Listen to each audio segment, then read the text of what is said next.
Okay, so this is the third talk in this little series on the Reformation, post-Reformation, and the Protestant tradition. I've been looking forward to today for any number of reasons, but I do want to tell you a couple of personal things up front. I had a 93-year-old from the congregation, the Mennonite, Akron Mennonite church that I used to attend, come and visit me the other day and express gratitude for how, when I was teaching at that church, he said, "You taught me to think outside the box."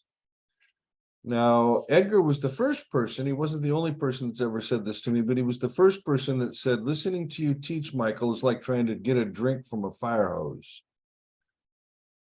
So he was expressing that. And then he said, when you came here, you dove into the Anabaptist tradition quicker than anyone I've ever seen, deeper than anyone I've ever seen. And you know more about Anabaptism than the Anabaptists. And I don't know how true that is, but I do know that in the first few years that I was here, I read 200 books on the Anabaptists. I read the early Anabaptist writers. We'll talk about some of them today. In the same way that I plunged deep into Luther, in the same way I plunged deep into Calvin, I plunged into the Anabaptist. As an aside, and this may or may not work for you, but back when I was a young man, 19, 20 years old, Bernie Ram was our systematics professor at Bible college. And he said, what you want to do is you want to take a thinker like Luther, Calvin, Kierkegaard, maybe the early church fathers, maybe Augustine, Thomas Aquinas, Wittgenstein, Simone Weil, you name it. Take a thinker, Bonhoeffer, Barth, whatever. Pick a thinker, and then for 1 year, just study them. Read everything they wrote, everything you can possibly read during that 1 year that they wrote, and some of the even the better secondary literature about them.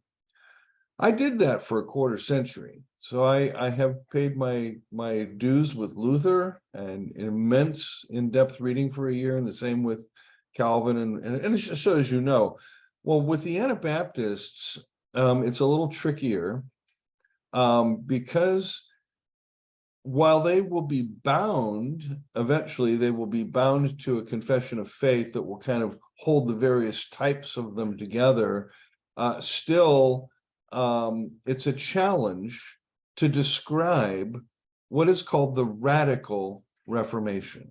So you have the magisterial or the teaching Reformation, that's Lutheranism and Calvinism, and that would also include the Church of England. And we'll talk about the establishment of that today. But the Anabaptists were a much more disparate group of people. They were a movement that defied geographical bounds. Now, the magisterial Reformation tends to be defined by geography. So Germany and Austria are Lutheran, right? France is Catholic. Italy is Catholic. Switzerland becomes Reformed. That will head over to England. And so the various countries begin to pick up a particular religious tradition, but the Anabaptists just violated those boundaries, and they were everywhere. They went everywhere. They proselytized, essentially. So let's just quick timeline kind of things, keep things in our head. Luther nails the theses on the wall in 1517 on the church door. He has his great disputations in 1518 and 1519. And then again, in 1520 and 21, he produces a flurry of great literature, particularly 1520. In 1525, the Anabaptists will emerge, but there will also be the peasant revolt. And that was not a pretty affair. Luther sided with the princes, and they decimated the peasants. In the late 1520s, Henry VIII will get divorced, and will eventually break from Rome and create the Church of England. In 1530, Zwingli will die on the battlefield at Kappel. Calvin is just now, at this point, 1530, emerging from his studies, and in 6 years he'll produce his first edition of the Institutes, as we saw, and so that's just a context for you. The Anabaptist movement begins in Zurich, Switzerland. Now, Zurich was the home of the great reformer Huldrych Zwingli.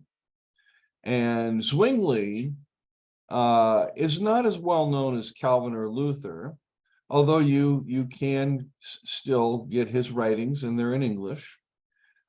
He's, I think, in some sense, a much more creative and iconoclastic thinker at the same time, more so than Calvin. Zwingli is the one that would pick up on the sola scriptura principle of the late Middle Ages and turn it into a defining characteristic of his Reformation. He and his followers were known to go to the great churches in Zurich and knock out all the stained glass windows and get rid of all the statuary and just make it plain as day. Shift the communion, the altar, get that, put it in the back, put the pulpit up front, that kind of thing. And it's out of this iconoclastic, Zwingli wanting to get back to a pure church and scripture alone, that in 1525 at the home of Felix Mons, I think it's 8 or 9 men were gathered and discussing the problem of Christianity, the same way we discuss it. They also saw that it was worldly, that it had capitulated to political forces, just the same things we discuss. And they decided to begin anew. And Conrad Grebel asked, what prevents me from being baptized anew? And they introduced now adult baptism into the mix. Up to this point, it was only infant baptism. Okay.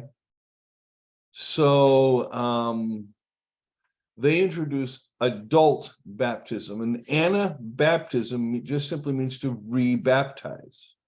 Well, you can imagine the absolute audacity of that move in the face of a millennia of tradition.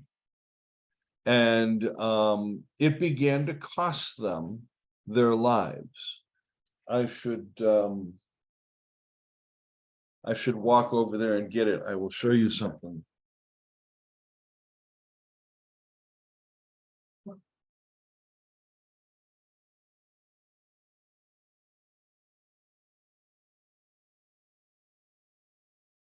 Okay. Now, just to show you, it cost them their lives. I have in my hands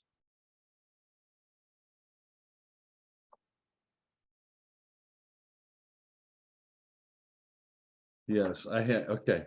So I have in my hands a massive book. Do you see how big this book is? It's huge. Okay. It's called The Martyr's Mirror. The first part deals with the early church up until the 15th century. And then this is, I'm sorry, the 16th century. Then this is what follows. All the Anabaptist martyrs for about 150 years. They kept records, guys. And this book is actually, when you get married, if you're in the Amish community, this is one of the wedding presents that every Amish couple will have. They'll have this in their home. A lot of Mennonites will have this in their home. Because martyrdom was a major part of what it meant to be an Anabaptist. And we're going to talk about some of these in a minute. Lutherans weren't martyred. Reformed weren't martyred. Catholics weren't martyred. But the Anabaptists were hated by everybody because they dared to come in and challenge major ecclesial traditions and institutions. So Anabaptism begins in 1525 as a small group of Zwinglians who want to recommit their life to Jesus. They want to commit to a life of discipleship. And so they began to explore what discipleship looks like in the next couple of years. Then in 1527, Michael Sattler and some others will gather together to draft a confession of faith. Now, I've already put that confession of faith in the group. You can download it, and we're going to discuss that confession of faith in a minute. But the reason I bring it up here at this point is I want you to see how quickly from January of 1525, 2 years later in February 1527, the Anabaptists are already thinking about what makes them distinct and formalizing it in a tradition. There's a book you'll want to get if you're interested in this at all. The standard scholarly work on the Anabaptists is the Radical Reformation by Williams. Okay, the Radical Reformation. It is the standard on the subject. It's been through a number of revisions. So when you buy it, if you choose to buy it on Amazon, I'm sure you can find it cheap. Make sure you get the latest edition, which is the third or fourth, I think. And I just wanted to also show you, if you're interested in Zwingli, there's a wonderful book. It's an Oxford University Press book by Stevens on the theology of Zwingli. I found this just absolutely fascinating. It almost read like a novel to me. I really enjoyed reading this book. But Zwingli was, again, like Calvin, influenced by Renaissance humanism, the sola scriptura principle, scripture alone, which comes out of that humanist tradition in the Middle Ages and forms such a key component of the Zwinglian and Anabaptist reformations, produces a number of types of radical reformers. Okay. So we'll leave the Anabaptists aside for a moment. We want to talk about the inspirationalists. Now, the inspirationalists are those who have dreams and visions, and they often will have a fairly Gnostic Christology to them, but they're kind of like the 16th century charismatics, you know. And there were the rationalists. Now, the rationalists were perhaps the most troublesome group. The inspirationists created more trouble for the Catholics because the Catholic Church has always had a hit and miss relationship with what's called enthusiasm. You know, the God enthuo, the God within, you know, and just kind of this letting the God within out, so to speak, enthusiasm. They had a very challenging time with this because a lot of the enthusiasts would come out and say the Holy Spirit says that, you know, the ringing of bells at the church is wrong and it offends God. Well, you can't challenge institutions based just upon subjective experiences, as you know. And so the inspirationalists created trouble for the Catholics. It's the rationalists and the Anabaptists that are going to create the most trouble for the former, the Anabaptists for Luther, and both the Anabaptists and the rationalists for Calvin.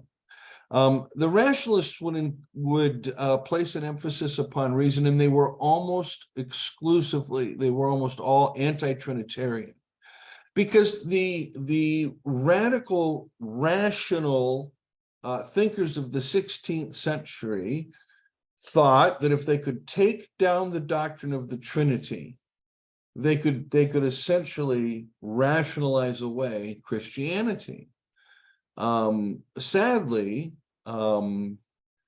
They failed to see that, as we do today, that the Trinity is not something you believe in, but something you believe through. The Trinity is a hermeneutic. Sadly, the magisterial reformers would turn the Trinity into an object of faith rather than a hermeneutic.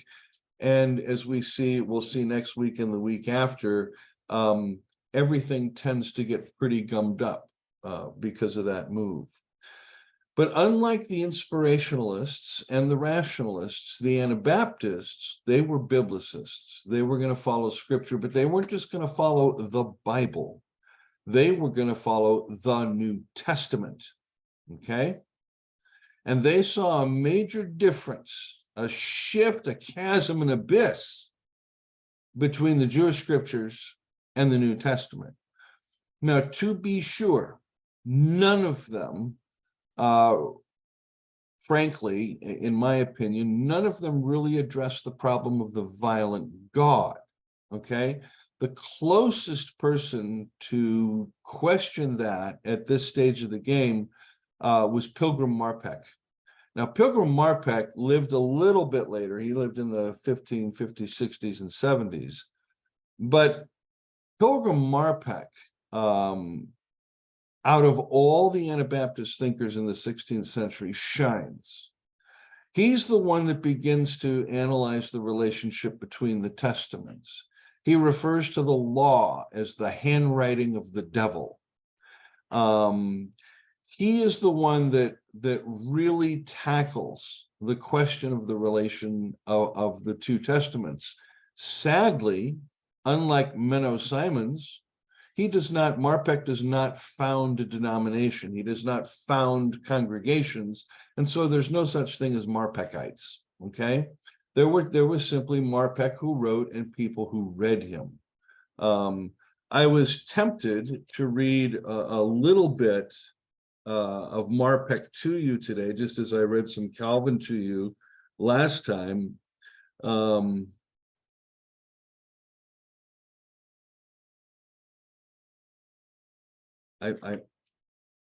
Where's the page I had marked?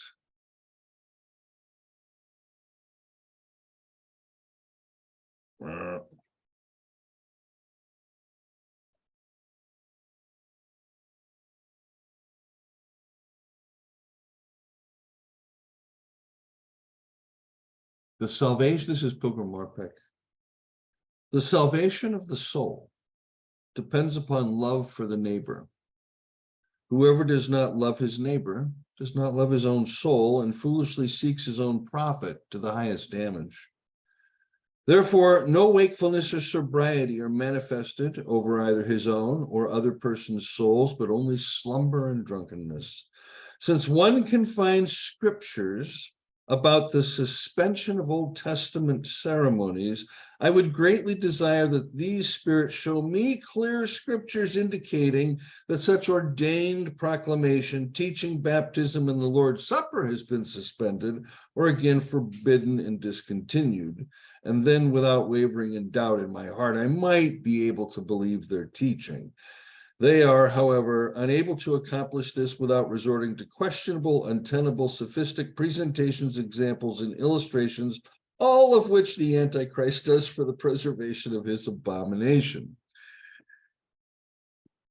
I find it fascinating when reading the Anabaptist writers to note that even though they have deliberately chosen the New Testament's authority over the Jewish scriptures, they actually don't work that out. You don't see that in the writings of Menno Simons. You don't see it in the writings of others, but Marpeck is the first one to try and work this out, and he is worth reading. And you remember the gentleman, Felix Manz. His was the house in Zurich in which Conrad Grebel and the Anabaptist movement began. When the authorities found out about this, they drowned him. That is, they said, we're going to rebaptize you. You want to be rebaptized, we're going to drown you. And that's why so many Anabaptists ended up seeing drowning as their fate. There's a beautiful story in the Anabaptist tradition, and I can't remember the name of the figure. Oh, Dirk, doggone it, what's Dirk's last name? I forget his last name. He's arrested. He's put in prison. And at some point, he manages to escape. And he has a guard pursuing him. And he ends up running across a lake. Now, Dirk is a small man, and the guard is a big man. And so Dirk runs across, this ice-covered lake. And as the guard's chasing him, the guard falls in. Rather than fleeing and saving his own life, Dirk goes back, helps the guard out of the icy water. The guard arrests him, takes him back, and Dirk is executed. But that just shows you kind of the flavor of the Anabaptist pro-life kind of position, because we're going to talk about the Schleitheim Confession and the use of the sword in a moment. Michael Sattler, who wrote the Schleitheim Confession that we're going to look at, in 1527, in May of 1527, in Rothenburg, was executed. And I want to describe his sentencing and execution to you. This is from the imperial decree of execution. Michael Sattler shall be committed to the executioner. The latter shall take him to the public square, and there first cut out his tongue, and then forge him fast to a wagon, and there with glowing iron tongs twice tear pieces from his body. Then on the way to the site of the execution, 5 more times tear pieces from his body with the red-hot tongs, and then burn him to death to powder as an arch heretic. That's pretty powerful. It's not very reminiscent of love thy enemy kind of stuff, is it? But this is the Christian state at this time, perceiving the threats of Anabaptism and trying to make sure that regulation by enforcement makes people scared, and so they don't do it. Now let's look at Schleitheim for a moment. So again, if you have your computer and you have the group up, the document is there, you can download it. When the Anabaptists got together, they created one of the shortest confessions of faith ever. When you compare the word counts to this, other confessions, for example, there are, and again, these are in the original languages of German and French, and primarily German and French, some Latin texts. The Anabaptists only have in their 1610 Confession of Faith 4,700 words. By 1630, that's been reduced to 4,300 words.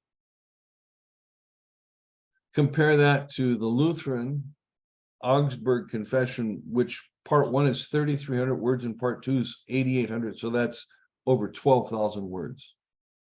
Or the Reformed Belgic Confession of Faith of 1561, which is 9,100 words. So the Schleitheim Confession of Faith is quite brief. Now, here's Schleitheim. Whoops. There we go. Sorry about that. I thought I had it pulled up, but I had downloaded it and taken it away. Schleitheim begins with a general introduction or opening, as most of the confessions tend to do. And then there are 7 articles, and I'm going to read them in the order that they are cataloged. The first is baptism. Obviously, they're Anabaptists. They choose to get rebaptized as adults. And so there's a whole section on baptism, justifying adult baptism. Second comes the ban or excommunication. What we know today here in where I live, amongst the Amish and the Mennonites as shunning. And they take shunning very, very, very seriously here in the Amish and Mennonite, conservative Mennonite communities. I have met people who have been shunned from their family. And so if they go back to the family house and they're invited for dinner, the table is set up and the family sits at it, but the shunned person has to sit off to the side with a TV tray. They're not allowed to eat at that table. And excommunication also has some extraordinary, it does psychological damage to those who have only known the community their whole life. That's their life, is in that community, and then suddenly they find themselves cast off. So you have baptism in the band. Third is the breaking of bread and what communion is for the Anabaptists. And then we get to Article 4. Now, we're going to talk about Article 4 in a moment in conjunction with Article 6, but Article 4 is called separation from the abomination. Here is that separatist influence looking for a pure church, okay? That's Article number 4. Article number 5 is on pastors in the church and how they are to be selected and compensated. Article number 7 is on taking oaths. Now, again, the Anabaptists read the Sermon on the Mount literally. Jesus says in the Sermon on the Mount, do not swear by this mountain, let your yes be yes and your no be no. And so they would not participate in any civil process that required the taking of an oath, okay? Now, let's get to number 6. Number 6 has to do with the sword. But before we read number 6, let's read some of number 4. This is on separation. Now, I want you to hear the beginning of this before I move on to the second part. It begins by talking about the separation of good from evil and who you're going to run with, and there are good people and there are bad people, God's temple and idols, Christ and Belial. You know, separate yourselves, withdraw from Babylon, from earthly Egypt. Don't share in their pain and suffering. And then you get, from this, we should learn that everything which is not united with our God in Christ cannot be other than abomination. By this is meant all popish and anti-popish works and church services, meeting and church attendance, drinking houses, civic affairs, commitments made in unbelief, and other things of that kind, which are highly regarded by the world, yet are carried out in flat contradiction to the command of God. We should separate from all of these things. Therefore, this is key, there will also unquestionably fall from us the unchristian, devilish weapons of force, such as sword, armor, and the like, and all their use for friends or against one's enemies, by virtue of the word of Christ, are void. Resist not evil. So there, at the end of the 4th paragraph, you have the Anabaptist saying, we cannot carry a sword. We have to follow Jesus, who commands us to be peacemakers. Now, again, the Sermon on the Mount's influence here, okay? Now, we get down to Article 6 and listen to what they do with the sword. To me, as far as I am concerned, the major issue of the Anabaptist tradition is the fact that the 6th article is here. Had the Anabaptist wanted to be authentic, had they wanted to really carry through the spirit of the New Testament, had they really understood, like Marpeck did, that this business of the wrath of God and the violence of God is done with, even though Marpeck wanted almost dispensationalize it, it's still done with. By including Article 6 in Schleitheim in 1527, they, in a sense, sealed their own hypocrisy. Here's number 6, Article 6. We are agreed as follows concerning the sword that we won't take up because it's devilish, right? We won't take it up because it's devilish, but the sword, I'm quoting now, the sword is ordained of God outside the perfection of Christ. There's your Anabaptist theme. There is this new perfection. There's this new way of living, new way of being, and that's the perfection of Christ. There is no room for the sword there. But outside the perfection of Christ, the sword is ordained. Quoting again, it punishes and puts to death the wicked, guards and protects the good. In the law, the sword was ordained for the punishment of the wicked and for their death. In the same sword is now ordained to be used by worldly magistrates. In the perfection of Christ, however, only the ban, excommunication, is used for a warning. Okay? So, and then there's a whole lengthy explanation that they have to go into to justify this pacifism, their pacifism. But by saying we follow Jesus, so the sword doesn't belong to us, rather than recognizing that Jesus' pacifism extends even to a critique of culture and state, and all by extension, the sword, the Anabaptists created room for the sword. The church is the pure people, and then outside of that is chaos, and that's where the sword belongs. That's pretty much the position today. And so people will often chide those in the Anabaptist tradition and will say, oh, you get to be pacifist because the government protects you. You're letting them use the sword while you sit and try to teach pacifism. That's the hypocrisy of the Anabaptist tradition. They did during the latter part of the 16th century into the 17th century and the 18th and 19th centuries would flee. A number of, for example, Menno Simons is in Holland, and he's a Catholic priest, and so when he converts his congregation, and they all convert, and so we now have a denomination in the making. The Mennonites, the Swiss Mennonites, will flee westward, whereas the other Mennonites will flee to Russia, what is now Russia.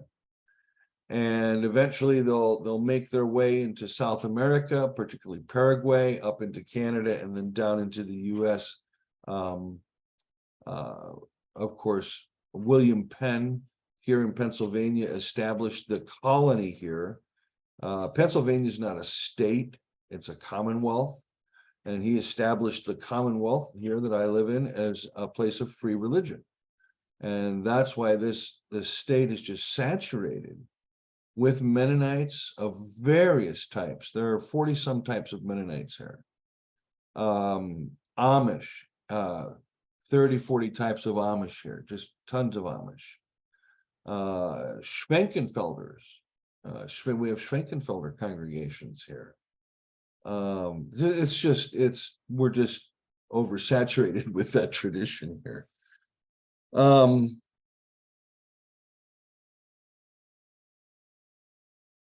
As the Anabaptist movement began spreading, it also created threats to the powers that be. And so laws were quickly passed to try and eradicate it. And of course, the Anabaptists would be martyred one after another, after another, after another. It's astonishing to me how in a late 3rd century, the 16th century feels to me when it comes to the number of martyrs. The expansion was purely a lay movement. Even though someone like Menno, for example, would have been trained and to be a priest, the rest of the Anabaptist movement was just word of mouth, mouth to mouth. In fact, in Swabia, the Lutherans had to put together a special police force of 400 men that did nothing but hunt down Anabaptists.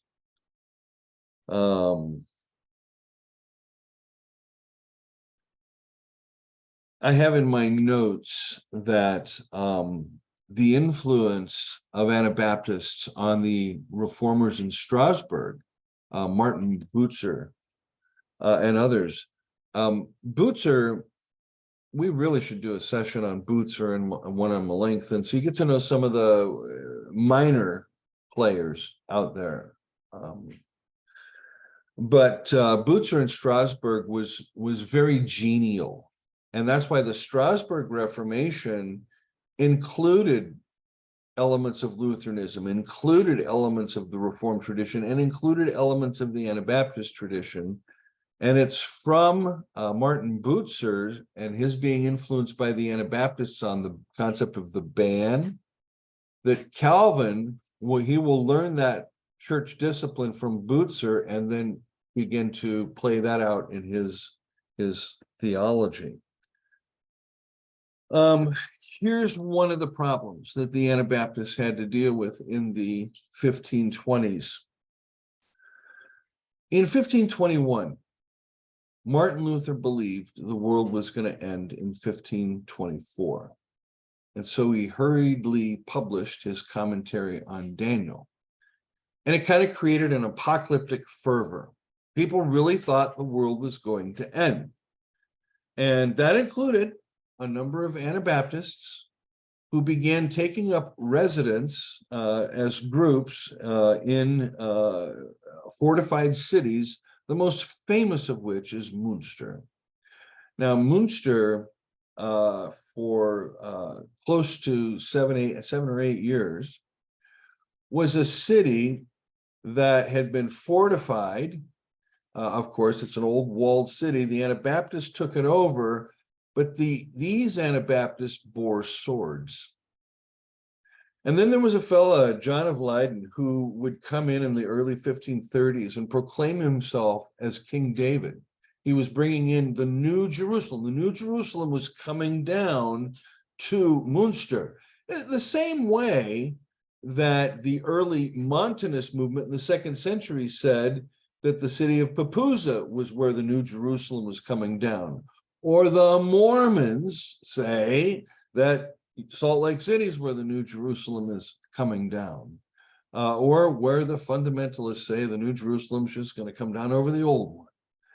This is the kind of thing that's happening in Münster, and John of Leyden in particular is a tyrant, and he wants to introduce a theocracy based on the Old Testament. That lasts until till 1535, when after a lengthy battle, the inhabitants of Münster were just mercilessly slaughtered. You can compare that to Luther's reaction to the peasant revolt.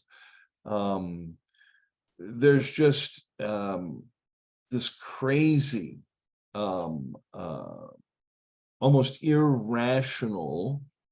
This is what happens when the inspirationalists, as I mentioned earlier, take over a tradition. From the Anabaptist tradition, there will emerge some interesting groups. There are the Hutterians, a group that's there was a split in the late 1520s, 1530s between two groups, Hubmaier and Wiedermann. What they did was Hubmeier's group splits off, and they're homeless. But they end up settling, and they introduce communal living. The Hutterians introduce communal living. They needed each other to survive, so they introduced communal living. Now, the Hutterian influence it comes into the 20th century in two ways. The first is in 1934, when Dietrich Bonhoeffer was a pastor in London. He met with the Hutterian community. And it's that influence that you see in his little book, Life Together. The second is that my wife and I, back in the day, we almost literally, we had lived in Christian community back in the Jesus movement days, and we almost in the early 2000s went and lived at one of the Bruderhofs, the Hutterian communities here in the United States. That would have been a disaster. We went and spent a weekend with them, and then I said to Lori, that's not going to happen. But far and away is Menno Simons. Again, the priest, because he's a priest, he's trained. He writes what becomes kind of the first systematic theology of Anabaptism. It's not very good, but he did write it. And in fact, I'd have to say Menno's theology is marginal. And I mean, it's marginal. For example, he believes that when Christ came down into Mary's womb, he was given celestial flesh that could not sin.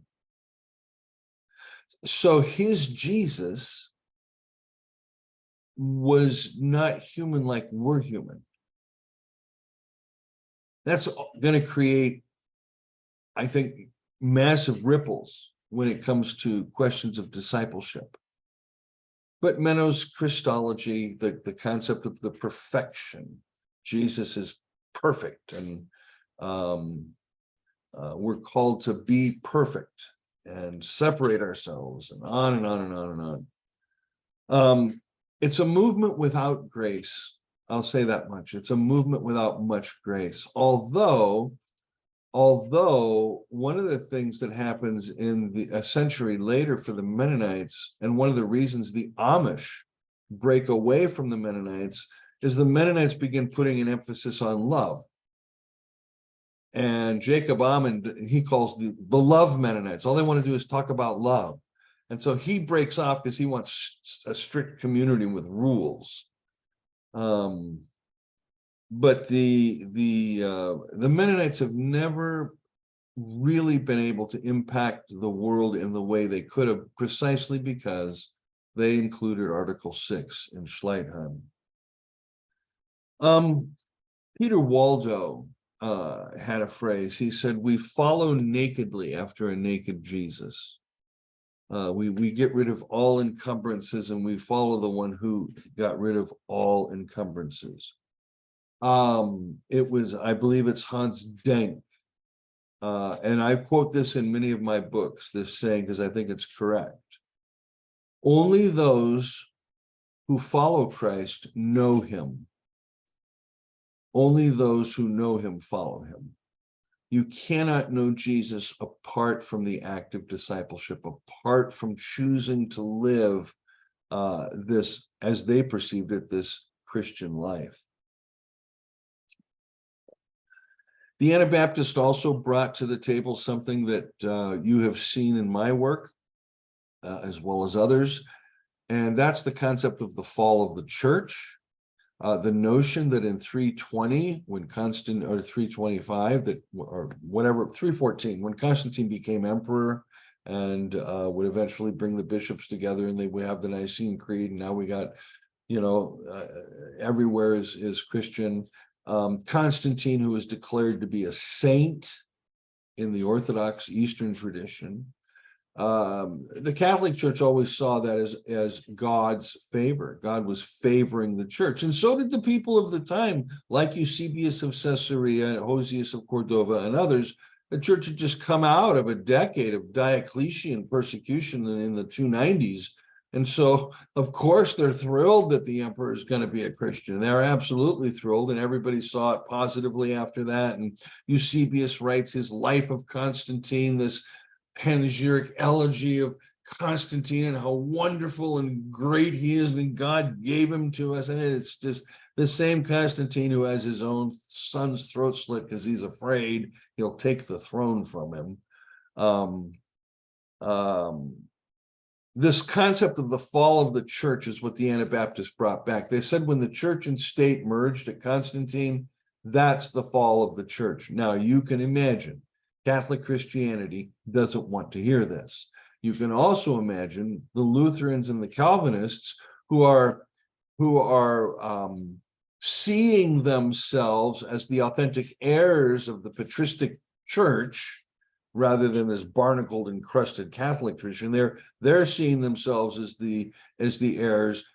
They don't go back to the early fathers. They go back to Augustine, and Augustine is a century after Constantine, and so that thinking is locked in there, and they're stuck with it.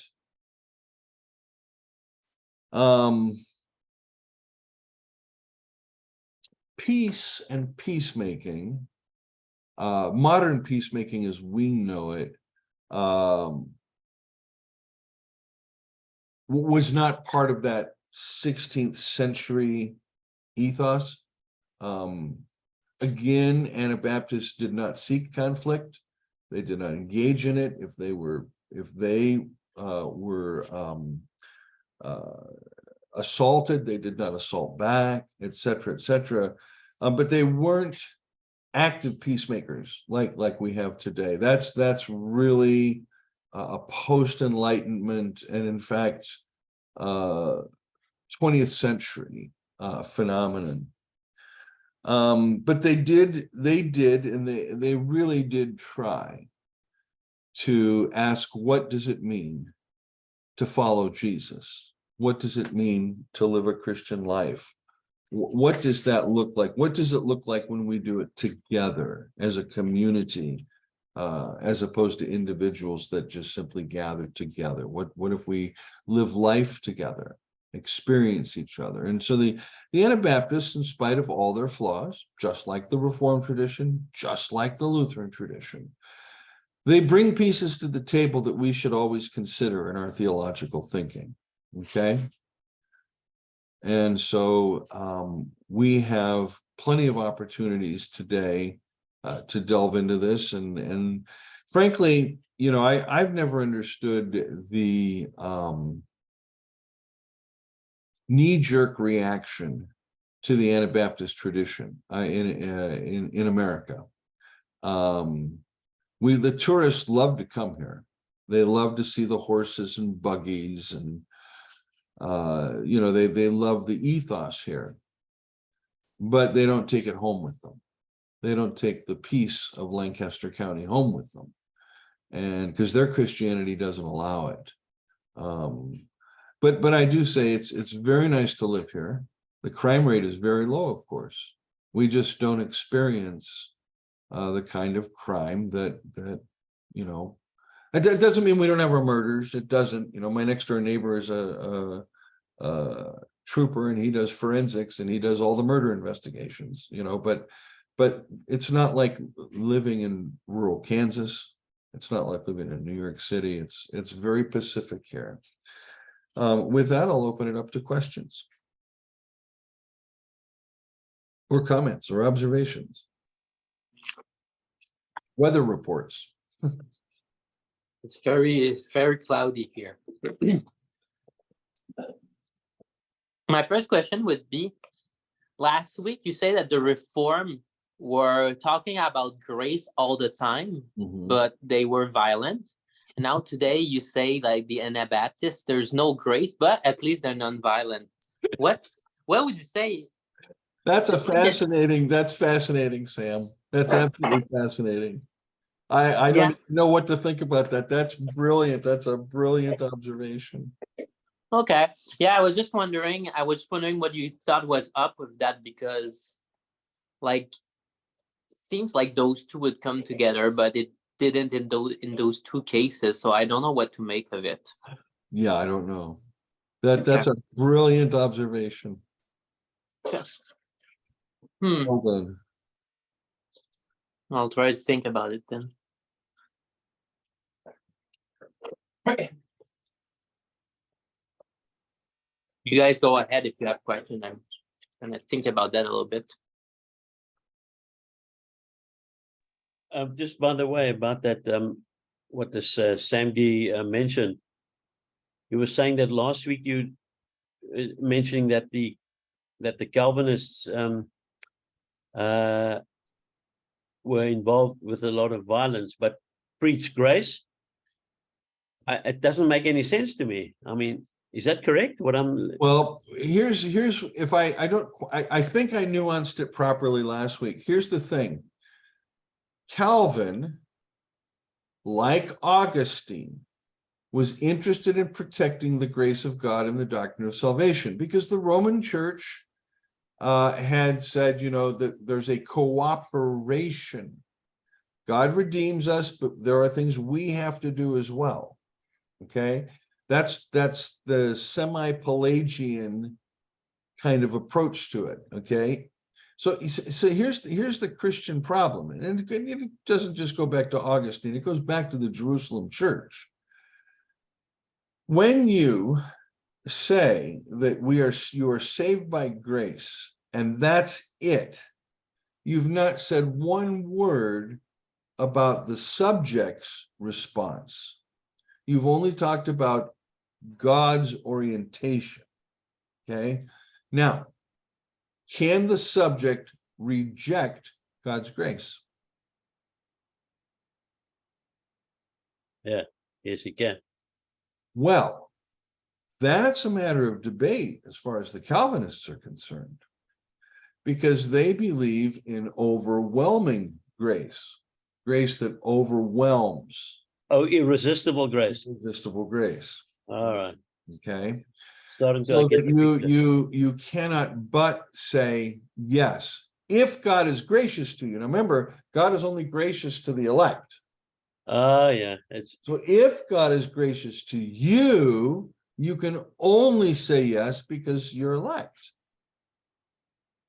Well, it sounds like an old boys club. Well, it is, and it creates a real, as I pointed out last week, a real problem in Calvinism as to how do I know that I'm a Christian? Yeah. How do I know? And all of the legalism that then comes into Calvinism. Well, what about the violence? The violence was there from the get-go. I mean, Calvin's justification of overthrowing the state at the end of the Institutes is already an instance in which Calvin can affirm not just the violence of the state, but the violence of the people. But who? I mean, what to me it sounds like a more of a battlefield than. It is. It is a theological. There's no difference between a violent war and the Christian faith. It just makes no sense to me at all. Well, go to the year 1618. In 1618, 1 century after Luther nails the theses to the door, yeah, almost to the year, the entirety of Europe will be involved in the worst religious warfare that we have ever known since. It's a 30-year war. It's called the 30 Years' War. The Reformed fought the Lutherans and the Catholics. The Catholics fought the Lutherans and the Reformed. Everybody fought the Anabaptists. The Lutherans fought the Reformed. Everybody was fighting everybody. And it went for 30 years until 1648. And they finally made peace in the city of Westphalia. So after that, of course, the Catholic and Protestant traditions would go their own way. The Lutheran and Reformed would go their own way. Everybody hated the Anabaptists, so they left and went to other places. It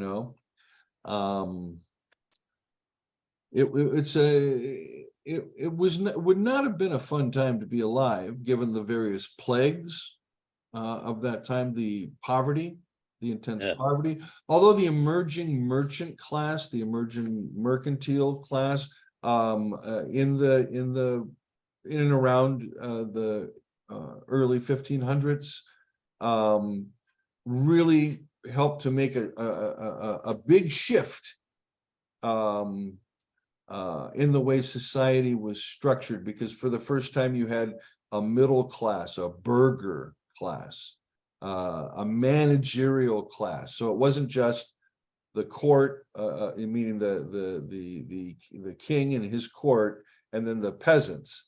You now have this emerging middle class that were the merchants and the bankers and the ship captains and these kinds of things.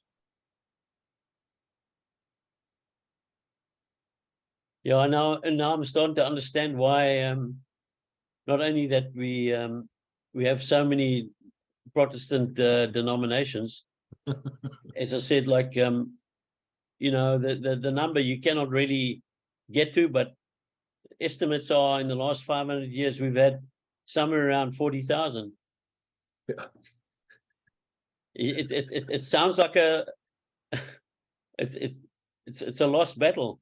Well, here you want an analogy that'll rock your world. An anonymous computer coder named Satoshi Nakamoto produces a white paper in 2008, and it has to do with blockchain technology, and the example he uses is a currency, and he calls that Bitcoin.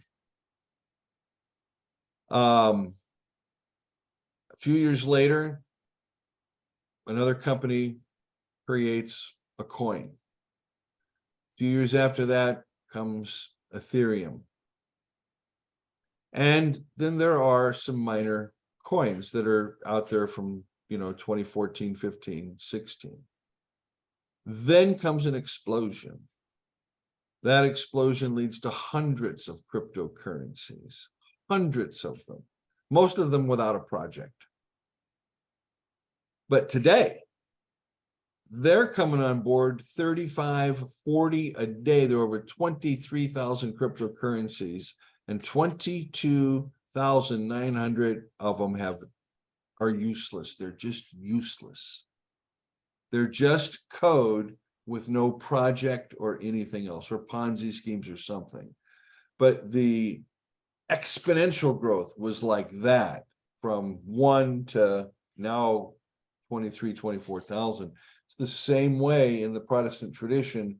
As soon as you leave the Reformation and you go from the 1500s to the 1600s, you start seeing the splintering. And then you go to the 1700s and we meet John Wesley, who will splinter the Church of England. Come to the 1800s, on American soil, we have Charles Finney and the revivalist movement and the fundamentalist tent meetings, which will further split everything. And then you get to the 20th century, where churches claim to be now, what kind of church are you? We're non-denominational. That means we don't follow a tradition, we follow the Bible, or we're a Bible-believing church, but we don't have a tradition. Well, that's bullshit. They're all fundamentalist, all of them, every last one of them. You know what I mean? So there's that same phenomenon. We end up with essentially a Christianity that is nothing more than a shattered mirror on the floor. And that's where we're at today. Yeah, it's very disappointing, but at the same time, I still have hope for just as I said, I know a few believers who don't believe in splitting, but at the same time, you kind of wonder why there's so many atheists in the world, because of this. People Right. they want nothing of it, and I don't blame them. That's right. That's right.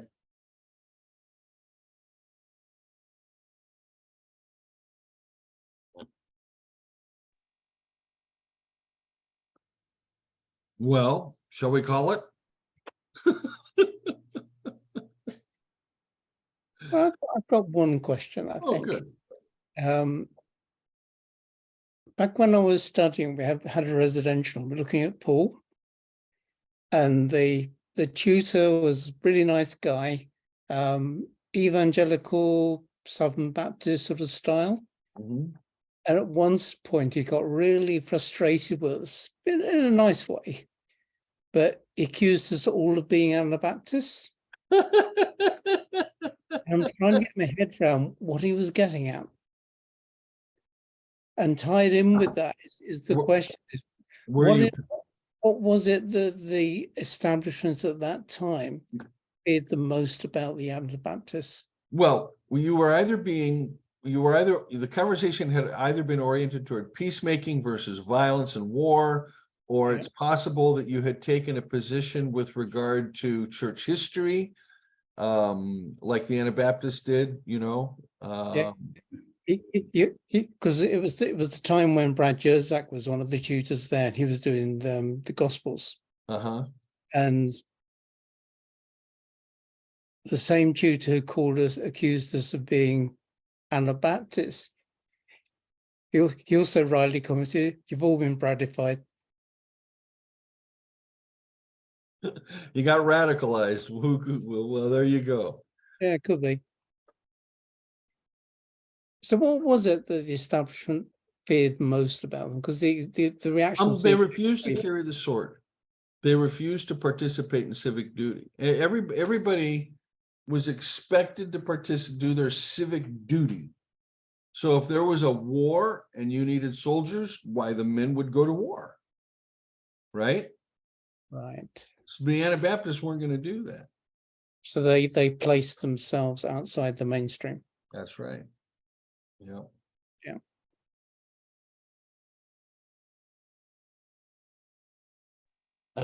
With that Article 6, that I found it very interesting. Yeah. And is. because of just saying that they were it was considered fine to use the sword outside the perfection of Christ. Now, but nothing's outside the perfection of Christ, so that makes no sense to me. It was Well, you know, you'd have a hard time convincing the Anabaptists of that, because when they look at the world, they see a lot of sin. Sin yeah. cannot be found in the perfection of Christ. Christ is sinless, and his body is sinless. Again, so much so that Menno, not just the body of Christ, the church, was meant to be sinless, but for Menno, again, Christ's physical flesh was sinless. Right. Yeah, but he had a human body. It's still it was tempted. So, you know, it's still a human body. But Yes, he but he never sinned, but he still had a body that was prone to sin, although he didn't sin. Okay, so in the Middle Ages, there was a big debate, 13th, 14th century. Yeah. I'm going to give you two Latin phrases. Possa non peccare and non possa non peccare. These translate, when I put the phrase Jesus in front of it, I have one of two possibilities.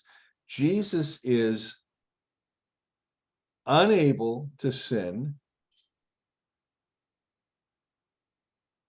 I'm sorry, Jesus is able not to sin, possa non peccare. Jesus is able not to sin, or Jesus is not able to sin. So if you say Jesus was not able to sin, he's not like us. Whereas if you say Jesus was able not to sin, then you're saying, oh, he could have sinned, but he didn't. Yeah, I see. So that's the debate in the Middle Ages. Still goes on today. Still goes on today. Yeah, And I personally don't see Jesus as sinless. No, but it's just that he didn't sin. That's all. Well, what we want to do with that is we want to say that Jesus never hurt anybody. Jesus, never had to say, I'm sorry. I think that's bogus. I think growing up, he would have grown up and quote, sinned, but he spends so much time in the wilderness with the Father that by the time he gets ready to present himself for his mission, he's effectively sinless, Yeah. He's overcome all those things in his own soul. But I mean, even in the Hebrew letter says that he was tempted as we Just are, like yet us. without sin. Right. And yet he never sinned. But the Right. fact is, he still was able to sin, is what I can see, but he just didn't do it. That's kind of how I see it. Yeah, well, though that's important for the writer to the Hebrews argument. No other author in the New Testament is concerned about Jesus' sinfulness or sinlessness. Yeah. That's just not a theme at all anywhere. It's only important to the writer to the Hebrews. So I can't make it a major theme in my Christology. In other words, No. I want to major where the New Testament majors. I want to minor where the New Testament minors, and I don't want to play where the New Testament doesn't play.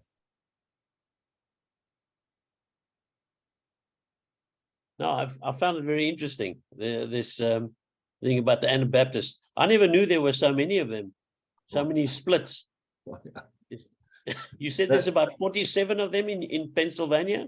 Oh, we have over 40 here. Yeah, I mean, we've got, liberal Mennonites. We've got all manner of conservative Mennonites. We got black bumper Mennonites. These are, so when the Mennonites, decided that it was okay to drive a car, some Mennonites said, well, we don't wear jewelry because Timothy says don't wear flashy things. And so what we need to do with these cars, this is back in the 1940s, 50s, 60s, and they still do it today. We had the chrome bumpers.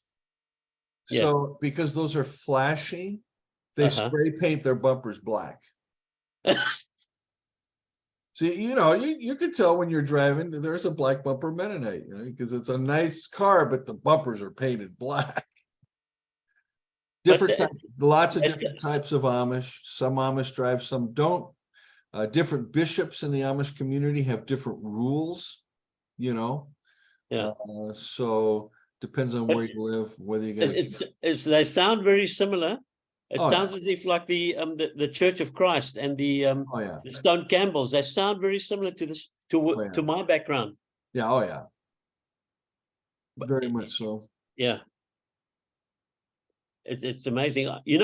I never thought that there were so many different splits around the world. I thought that there was maybe 20 or 30 at the most. Oh, we're just talking the Western Church. Wait till you get into the Eastern Church. Yeah, well, the Orthodox, they don't, as I said, I don't know much about their splits, but they've never had a Reformation. No, they can't have a Reformation. The Orthodox tradition cannot have a Reformation because the tradition is pure. You can't reform it. There's no need to reform it. It's right. Pure. Yeah. And that's why that tradition is so barnacle encrusted and useless. Well, as I said, I have some Orthodox beliefs myself, but some of it makes sense to me. But I think the system is probably quite corrupted as well. Yes. Well, you'll notice that in the theological model that I develop, I take insights wherever I find them. Yeah. Okay. No tradition is, well, I'm thinking of fundamentalism, but because they're all probably all wrong, but in the main, no tradition is totally wrong and no tradition is totally right. You know what I mean? And so my only goal is to mine the traditions and take the gold, silver, and precious stones and leave the rest of the ship behind. Yeah. But I don't want to like start brand new, like I'm going to recreate the church on my own. No. We re-tradition, and that's one of those lectures I gave 2 years ago. We learned to re-tradition the tradition because we're always re-traditioning. Right. I think that was back in October, November of 2021.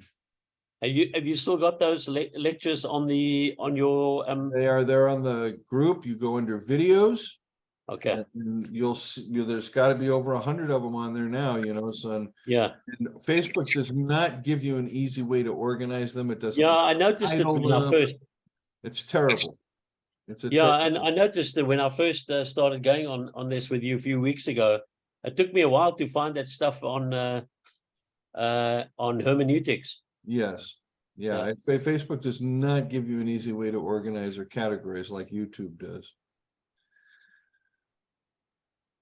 Well, next week, we're gonna gut out the heart of evangelicalism, which is Protestant scholasticism. Uh-huh. And we're gonna look at some of the Reformed thinkers in the 17th and 18th centuries that would end up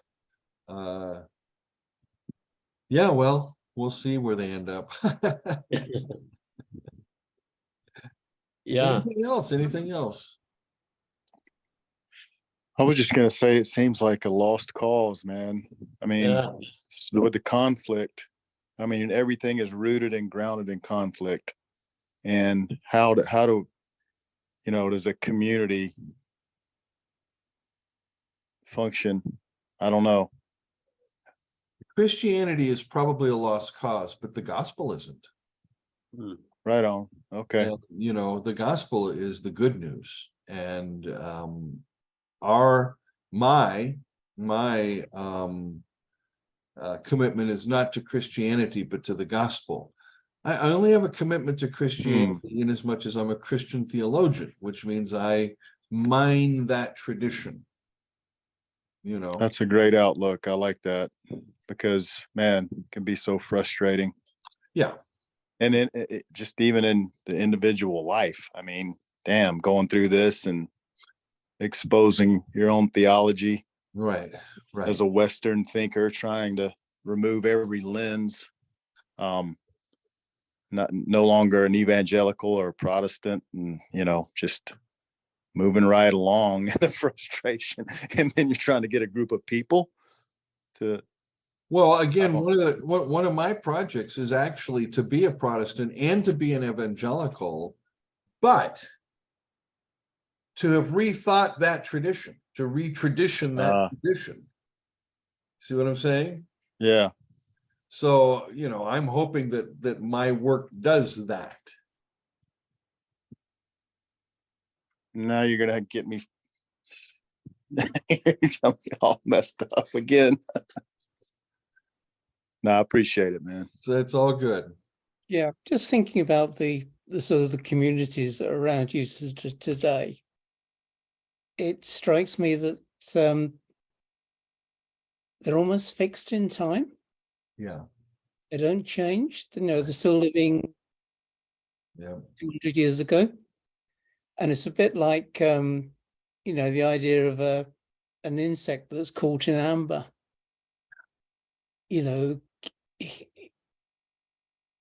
It's almost as if that unchanging aspect to it almost, creates a sort of death. But then I'm thinking of like the early Baptists, the early English Baptists who met Anabaptists in Holland, or somebody like Wesley who interacted with Zinzendorf. Right. So they didn't become Anabaptists. No. But they were able to extract something that was life-giving out of it and then use that in their own walk. So I think it comes down to following Jesus, doesn't it? Oh yeah, it absolutely does. Yeah. Man, I've got one more thing. Just try to frame this. Like, I was with a group a while back, and the whole thing was just, having a community of believers expressing who Jesus really is in the earth, kind of thing. And now with Dr. Steve going through the Eucharist, I mean, that whole dynamic, I mean, I see how, it could be possible to have a community. I just, damn it, I forgot how I was going to ask this. I'm just wondering if you think it is, I mean, like, it is possible to have that community of people. Sure. Like-minded. Sure. It's possible. The Holy Spirit can do anything. I guess I'll have to rethink this and kind of reframe it and maybe be a little more articulate. I don't do well on the spot, I guess, with this kind of stuff, because It's all y'all really good. think outside my box. It's all good. But no, I appreciate it, man. Okay. So I'll leave a final message here for everybody that's watching the video. I'm thinking about moving the talks to Sunday morning, 11 a.m. Eastern time. I know a lot of, I don't think a lot of you, but some of you go to church. I understand that. But we've done now 2 different schedules. We had an evening schedule the first year. We've had this kind of daytime schedule this year. I would like more involvement, and I'm thinking that the time of day and the day need to change for that. So there will be a post in the group that asks the question about that. I'd like you to please put in your comments, whether the idea is good, whether we should just keep it here at this time. So anyway, if everybody that does watch this video will go to that post in the group and please put their ideas in so I can get a feel for the larger group, I'd appreciate it very much. Other than that, friends, thanks for joining me today. I'm going to pause the recording.